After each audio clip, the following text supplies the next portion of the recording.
নমস্কার বন্ধুরা, আমি ইন্দ্রাণী পাকশালা এন্ড ব্লগে আপনাদের সকলকে স্বাগত। আজ আমি তৈরি করব মিক্স ভেজ রেসিপি। তো তার জন্য একটা মিহি পেস্ট বানিয়ে নেব। পেস্টে নিয়েছি কাজু, পোস্ত, কিশমিশ আর সামান্য চারমগজ, আর নিয়েছি একটু আদা, কাঁচা লঙ্কা, টমেটো। তাহলে প্রথমে ভেজে নেব। প্রথমেই আমি ভেজে নিচ্ছি ক্যাপসিকামটা হালকা করে ভেজে নিয়ে তাতে সামান্য হলুদ দিয়েছি। হালকা করে প্রথমে ভেজে নেব। কী কী সবজি নিয়েছি সেটা দেখাতে এডিট করার সময় একটু স্কিপ হয়ে গেছে, তাই কেউ কিছু মনে করবেন না। নিজের মেয়ে বা বোন ভেবে একটু মাফ করে দেবেন, কারণ এটা আমার ফার্স্ট ব্লগ। অনেক কিছু জানা এবং শেখা বাকি আছে, তো ধীরে ধীরে শিখছি আমি এবং শেখার চেষ্টা করছি। তো দেখুন, ক্যাপসিকামগুলো আমার ভাজা হয়ে গেছে, এগুলো আমি তুলে নিলাম। তারপর আমি বিনসটা ভেজে নেব। আর আমি সবজি নিয়েছি হচ্ছে ক্যাপসিকাম, বিনস, গাজর, আলু, ব্যাস এটুকুই। আপনারা চাইলে আপনারা আরও সবজি নিতে পারেন আপনাদের ইচ্ছা মতো।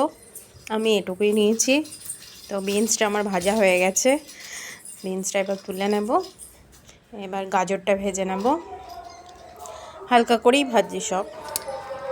আমার রান্না আপনাদের কেমন লাগছে প্লিজ কমেন্টে জানাবেন, এবং পরবর্তী রান্না আপনারা কী দেখতে চান সেটাও কমেন্ট করবেন, এবং প্লিজ সাবস্ক্রাইব করে পাশে থাকবেন। কিছু ভুল ত্রুটি থাকলে প্লিজ আমাকে জানাবেন এবং আমাকে বলে দেবেন কোথায় কী কমতি আছে। আমি সেই রকমভাবে পরবর্তীকালে আরও বেটার করার চেষ্টা করব ভিডিওটা।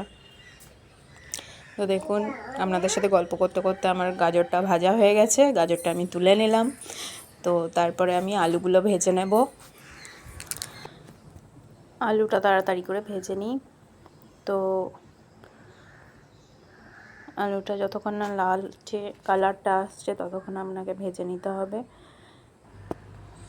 আলুটা ভালোভাবে নেড়ে চেড়ে হালকা লালচে হয়ে যাওয়া পর্যন্ত ভেজে নেব।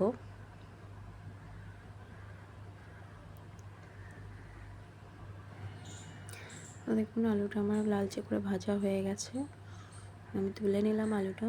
ওই তেলেতেই দিয়ে দেব সামান্য জিরে, শুকনো লঙ্কা, তেজপাতা আর গোটা গরম মশলা। গোটা গরম মশলাতে আমি দিয়েছি এলাচ, সামান্য দারচিনি আর লবঙ্গ। সেটা নেড়ে নিয়ে যে মশলাটা করে রেখেছি সেটা আমি দিয়ে দেব, আর মিক্সি ধোয়া জলটাও দিয়ে দেব।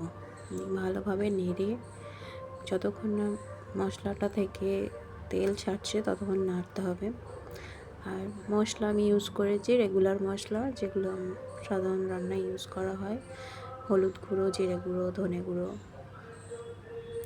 আবারও নেড়ে নিলাম।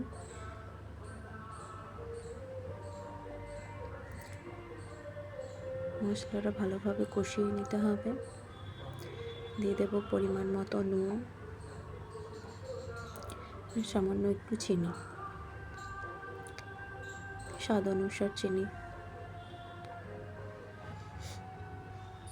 মশলাটা আমি ভালোভাবে কষিয়ে নেব যতক্ষণ না মশলাটা থেকে তেল ছাড়ছে।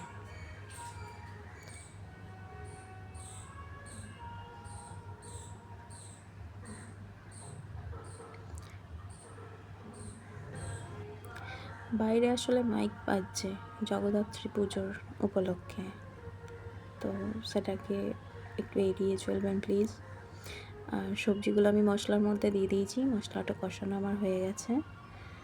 সবজিগুলো ভালোভাবে নেড়ে নিতে হবে।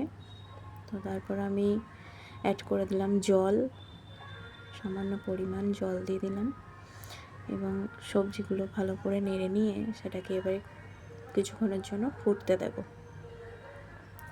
যাতে আলুগুলো একটু সিদ্ধ হয়ে যায়। তো দেখুন, সবজি আমার ফুটতে শুরু করে দিয়েছে।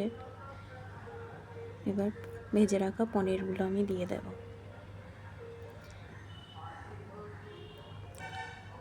পনিরগুলো দিয়ে আমি বেশিক্ষণ ফোটাবো না।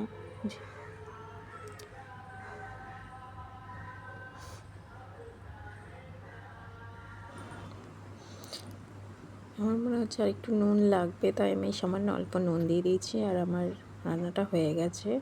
নামাবার আগে ঘি ও গরম মশলা দিয়ে আমি নামিয়ে নিয়েছি। আপনারাও একবার বাড়িতে এইভাবে তৈরি করে দেখুন। ভাত, রুটি, লুচি, পরোটা সব কিছুর সাথেই খুব ভালো যায়। এবং ভুলচুক হলে মার্জনা করবেন এবং সাবস্ক্রাইব করে দিয়ে আমার পাশে থাকবেন। টাটা বন্ধুরা।